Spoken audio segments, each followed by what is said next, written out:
Hi பட்டுக்குட்டீஸ், இன்றைக்கி என்ன ஸ்டோரின்னு பார்க்கலாமா?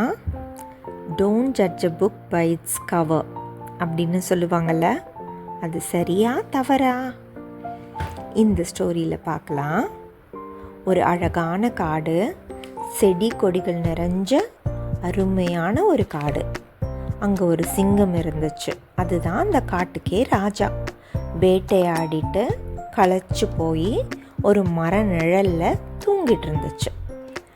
அப்போது அங்கே ஒரு குட்டி எலி வந்து விளையாடிட்டு இருந்தது. சிங்கத்தோட மேலேயே ஏறி விளையாட ஆரம்பிச்சது. சிங்கம் வந்து, யாருடா இது நம்மளையே டிஸ்டர்ப் பண்ணுறது அப்படின்னு கண் திறந்து பார்த்துச்சு. பார்த்தா குட்டி எலி. ஏய் எலியே, உனக்கு எவ்வளோ தைரியம்? என் மேலேயே ஏறி விளையாடுறையா? என் மேலே ஏறி விளையாடுறதுக்கு என்ன பண்ணுவேன் தெரியுமா? ஒரே அடிதான் அப்படின்னு கோவமாக சொல்லுச்சு. அதுக்கு அந்த எலி, சாரி நீங்கள் தூங்குறத பார்க்கவே இல்லை, என்னை விட்டுருங்க ப்ளீஸ், என்னைக்காவது ஒரு நாள் உங்களுக்கு நான் ஹெல்ப் பண்ணுவேன், ப்ளீஸ் அப்படின்னு கெஞ்சிச்சு.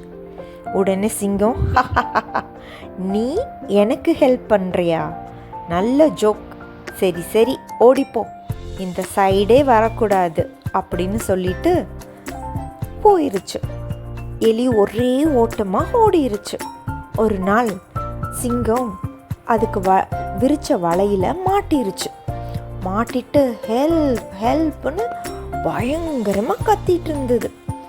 அப்போ அங்கே குட்டி எலி வந்து நான் உங்களை காப்பாற்றவா அப்படின்னு சொல்லிட்டு அதோட குட்டி பல்லால் கடிச்சு அந்த கயிறெல்லாம் பிரிச்சுது. அதெல்லாம் அந்த சிங்கம் பொறுமையாக பார்த்துட்டு இருந்தது. குட்டி எலி நம்மளை எப்படி காப்பாற்றும்னு நினச்சோம், இவ்வளோ ஹெல்ப் பண்ணிருச்சே அப்படின்னு அதுக்கு ரொம்ப சந்தோஷமாயிருச்சு. தேங்க்யூ எலி, உன்னை எப்போவுமே மறக்க மாட்டேன், ரொம்ப தேங்க்ஸ் அப்படின்னு சொல்லிட்டு சிங்கமும் ரொம்ப ஹாப்பியாக போயிருச்சு. எலியும் ஓடி போயிருச்சு. ஒருத்தவங்களோட உருவத்தை பார்த்து அவங்கள ஜட்ஜ் பண்ணக்கூடாதுன்னு இதுலேருந்து நமக்கு புரிஞ்சுதா குட்டீஸ்?